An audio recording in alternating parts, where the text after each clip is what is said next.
Hi, I'm Rob, and in this Gems of War video, I'm going to show you a couple of teams you can use for this Tower of Doom. It's a brown Tower of Doom. One really important thing, you must use the event weapon, the Doomed Spade. Earns times to score in this event, absolutely essential to help out your guild. You must get this weapon, really, really important. It's a very good weapon as well for this event, dealing a magic-based damage to the first two enemies with a +2 per tempering level boost. Then create 2 brown gems for each brown ally and enemy, and if the enemy has a doom, gain a random status effect. So a pretty cool weapon. We'll have that, and you can get that from the shop at tier 4. Let's do it this way. Tier 4, absolutely guaranteed to get it. Really cool. You can get it from the Soul Forge as well. It's just a lot better to get it from here because you only get it for, I think, 500 gems, which is pretty decent value, and you get all those extra benefits from the other stuff, from the other tiers at the same time. Alright, so let's take a look at a couple of teams. As ever, I'll be showing a no mythic option here, and this one's a lot of fun at the same time. We'll show some mythic options afterwards, but you must use the Doomed Spade, essential for that times to score.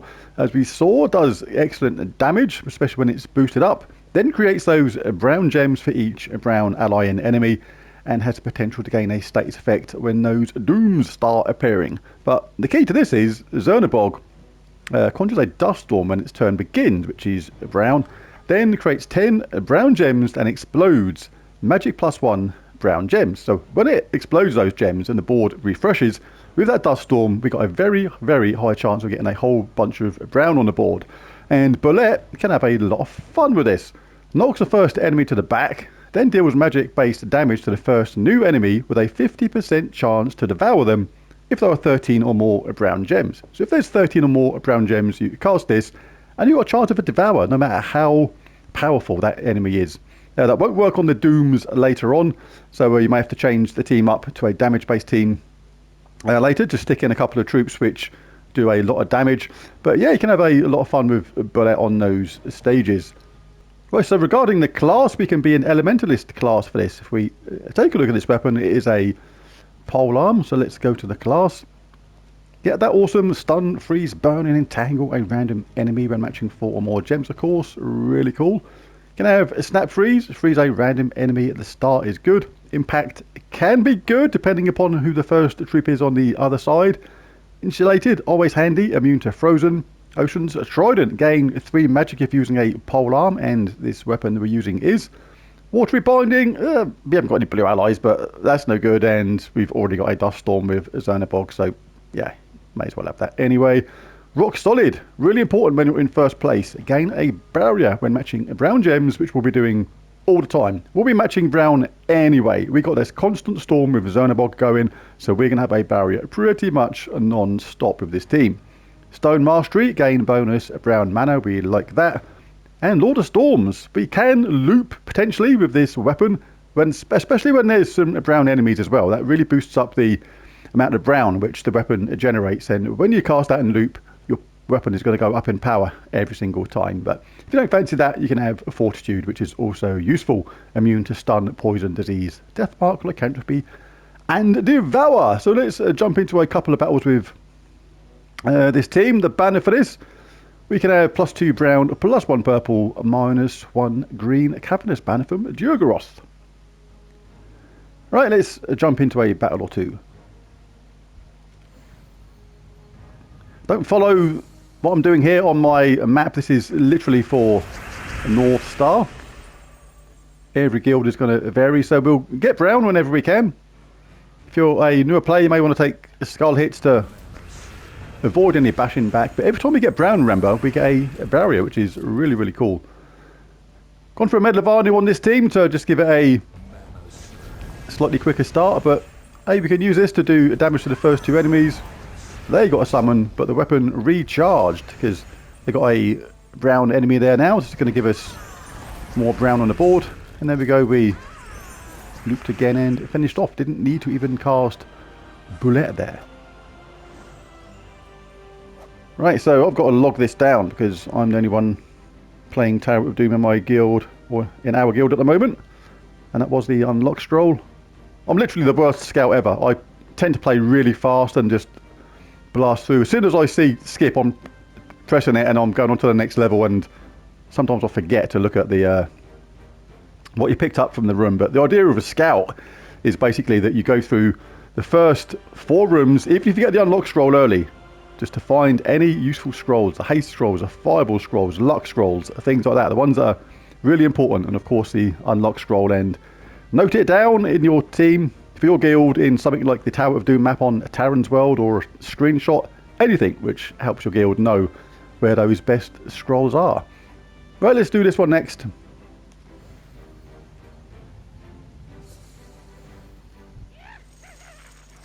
Got that constant brown storm going on. Look, we've got like loads of brown on the board already. Really cool.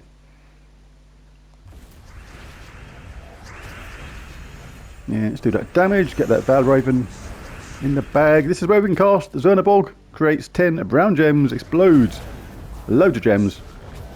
Didn't start off with a load of brown there this time. This is where we can cast the weapon instead. And the good thing about casting the weapon is if it creates brown and loops, happy days. If it doesn't loop, then the chances are it's created loads of brown, or left brown on the board, which means we've got a chance to cast a Bulette if there's 13 or more. What did we get here? Life scroll. Nah, we'll ignore that. No point in noting down things like life scrolls and things like that. Only the main scrolls. So nothing in room 2. Into the epic room we go. Not much going on for our brown, but we can collect it anyway. But we'll obviously grab any 4 matches first for the elementalist effect. Not much going on our brown storm, but it's okay. We'll get Bulette up. No point in casting this if there's not enough gems on the board. This is what I'm saying about the weapon. If we cast this and loop, happy days. But there's still enough gems there now, 16. So we've got the Devour anyway, because a 50-50 chance, really cool. But that's going to come more into its own on the higher levels. When the enemy's got really, really high stats, that is going to absolutely come into its own. But like I say, when you start getting the Doom start appearing, that Devour effect will be ineffective. See, I've done it again. I've just looked at that, and I've got to look back in a minute and see what I got, because I didn't notice, because I've got such a habit of just carrying on without looking. So yeah, I'll have to check the recorded footage and note it down. Oh, I'm terrible. I'm the worst scout in the history of the world. Right, let's remember to not skip at the end of this level.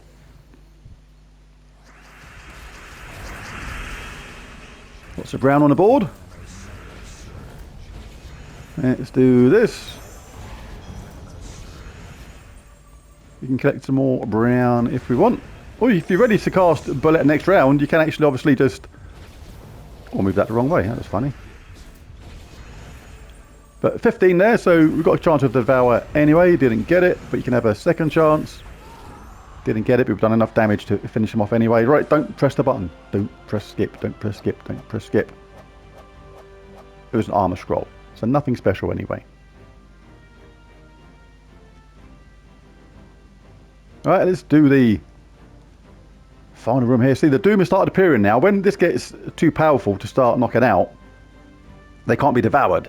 So this is where Bulette becomes a little bit less effective, because we can still do damage with the weapon, and this will combine to do damage, of course, but you lose that chance of that Devour. So just look at your troops, look at who is your heaviest hitter on brown, and stick them in there in place of Bulette. But what we got? Have we got enough? Oh no, 11. Not quite enough, so let's do something different. What we got? So you can choose to actually leave the brown on the board now, because with that storm, the chances are we're going to get some more. We've got 12 now, so nearly there. Oh, we did match a bunch then. So if we loop, happy days. If we don't, we leave a load of brown on the board. So now there's 17 there. Chance of Devour, didn't need it because we killed her anyway. And same again.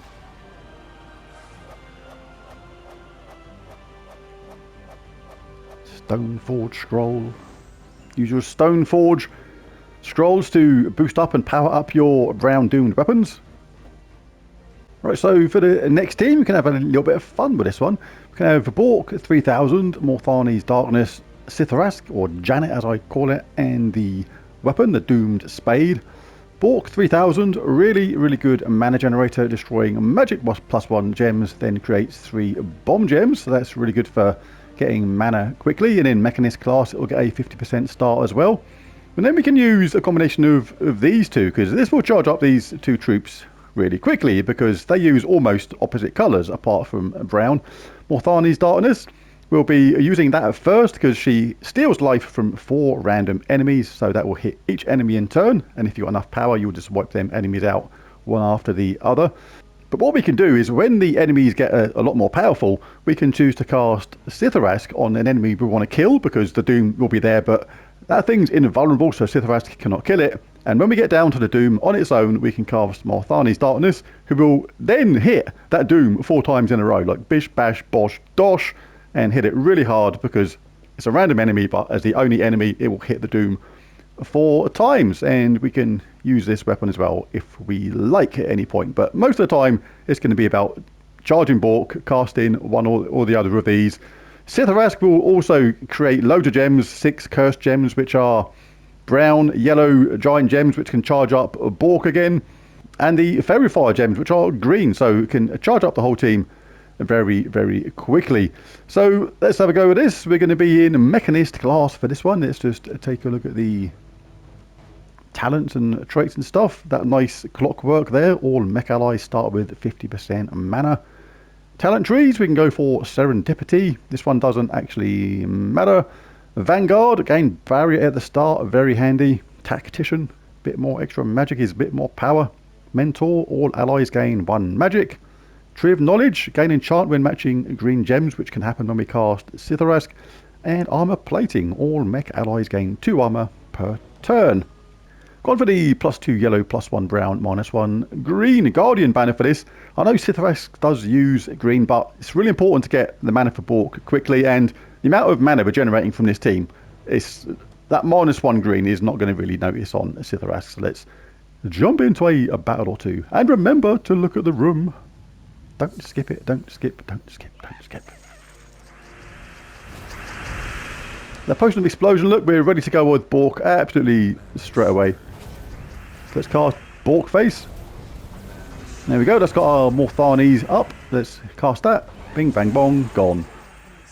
3 times Noisha for this. We get a 50% start on the hero and our Bork straight away. And once you start casting Bork, then the mana just kind of happens by itself. Right, Magic Scroll, we can ignore that one. Don't store the unimportant scrolls, only the main ones.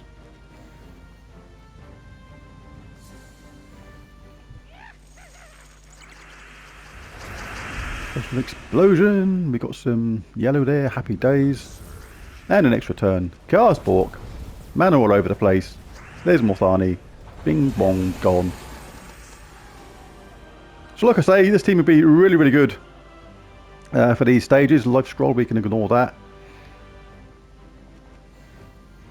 But when the enemy gets a lot more powerful, and when the Doom starts appearing, you start picking off all the other enemies with the Ctharrasque first, and then you can cast your Morthani's Darkness on the remaining lonely Doom, and knowing that Morthani will hit it every single time. Very nice. Here we go. Gone. So really nice, quick early team for this. We'll whisk through the early stages. Haste Scroll, we'll store that. It's one of the ones you want to make a note of if you're doing scouting for your team on Terran's World, for example. Right, so this must be the Unlock Scroll. And if it's not, the game's bust. So I've put that in already. Knowing that that's all it can be. Right, we're going to get charged up next round anyway. Happy days. So let's cast Bork. There's all our mana.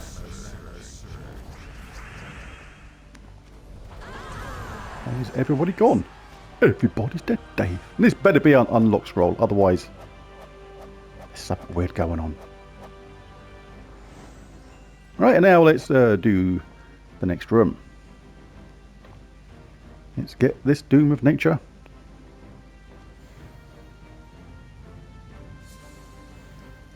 And then we'll show another team which you can use for this, which will be a lot of fun as well. Right, we're ready next round anyway because of our potion of enchantment, so just collected anything then really. There we go, we're ready again. Hang on. And remember, as you play this with your guild, troops like Morthani will just get more and more powerful as the boons get collected by the whole guild. Really cool. Right, I'll just show this team a couple of times because there's so many different ways you can go about this with these teams. It's really cool. But we've got the same team we had a minute ago, but we're just swapping out a couple of troops for a couple of Tina 9000s if you've had them. This is a really cool way of going about this as well because Tina is a mech, so we'll benefit from that 50% start. So everybody gets a 50% start. Bork generates the mana. Tina does the wrecking. Really, really cool. The banner for this will change that to a petrified banner from Hellcrag. +2 brown, +1 red, -1 blue. Let's dive in again. Let's do a couple of battles. Look at that, 50% start on everybody. Really cool. Bork's ready already, and we don't even need it because Tina's just going to say, "Get the fudge out of here, you manky lot." But probably in a more robotic voice than that, maybe. "Get the fudge out of here, you manky lot." No. Alright. Power scroll. Next room. Let's take a look.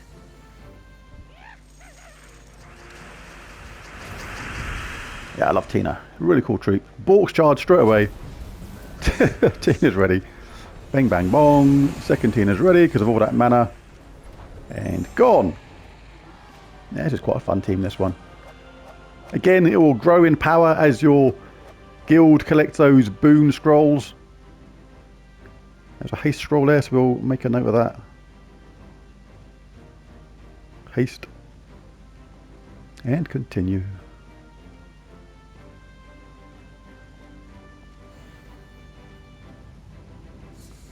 Next room. Might as well finish this set with this, show how effective each team is for each level. And similarly to what I was saying about Morthani at the end of the battle, how she hits 4 battles and 4 troops in turn, and if you leave the Doom till last, she'll hit that 4 times in a row. That'll happen with Tina as well. Tina, if it's 1 remaining opponent, she will hit them 3 times in a row. And just a life scroll, so again this is going to be the unlock scroll here.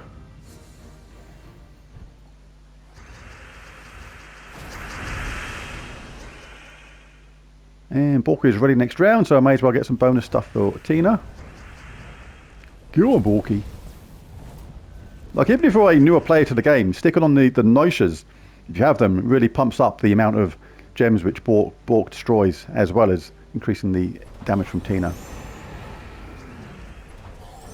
So yeah, really cool. And this will be the unlock scroll. Boss room unlocked. And let's do the boss.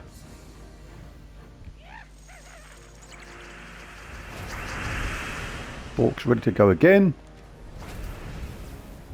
Huge explosion everywhere. Tons of damage from Tina.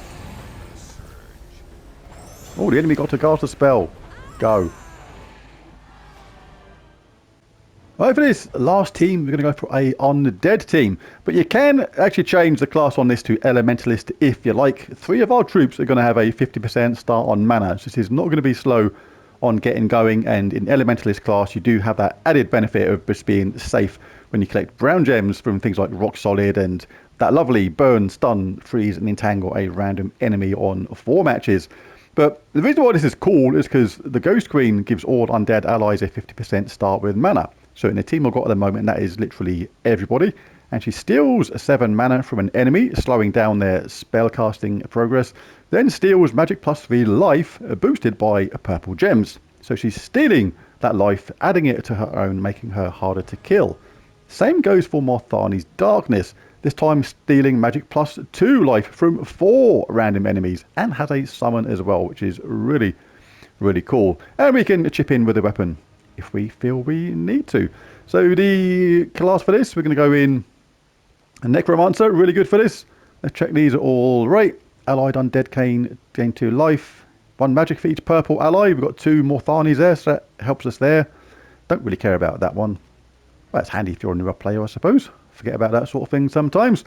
But yeah, the talent trees call for this. All purple allies gain 2 life. That's Morthani. When an enemy dies, frees another random enemy. Anti-magic sphere is handy. Reduce damage from spells by 20%. Dusk's aura, very handy. Create a dark storm at the start of battle. That's going to benefit our Morthani. We don't need that because we get it already from the Ghost Queen. Stealthy, cannot be targeted by spells. Swift Curse, death mark a random enemy at the start of battle. That can really make things quicker as well. And Rising Shadows, that can combine with that. If somebody just dies from death mark, you can also have this 7% chance to assassinate the last enemy when another enemy dies. So that is pretty cool. Right, banner for this, +2 brown, +1 red, -1 blue. Let's jump in. Nice quick start on this one.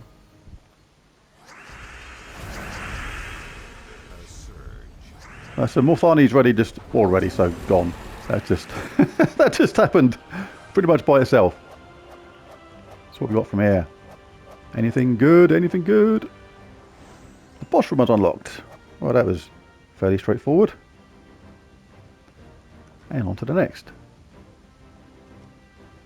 If you're doing the scouting for your team, you must look at all the rooms basically. Like some people, when they scout, they find the unlock scroll like that straight away and then just skip to the next floor. You don't do that. It's important as a scout to try and just show the rest of the guild where the more important scrolls are, the fireballs, the hastes, the luck, them sort of things.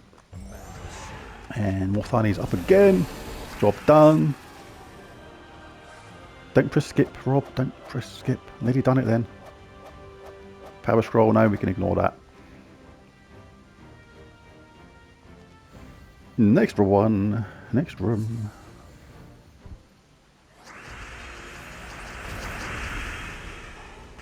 See how quickly Morthani gets ready to cast. It's absolutely nuts. Well, we might as well use that. Means we're going to be ready next round anyway. We got a chance of an extra turn, which we got. And Morthani finishes off.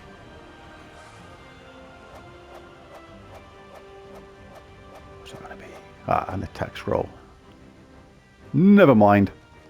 Don't always get extra benefits from each floor. Sometimes you do, sometimes you don't. Grab some red for Morthani. And she just... Ooh, one survived on a mere 1 life, but we got the Doomed Spade to finish off. Don't press skip. Don't do it. My finger is autopilot, ready to press it. Attack scroll, never mind.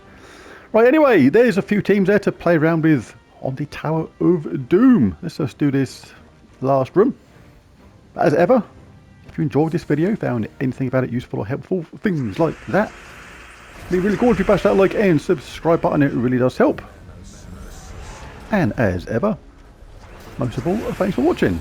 And I'll catch you again on the next one. Bye for now.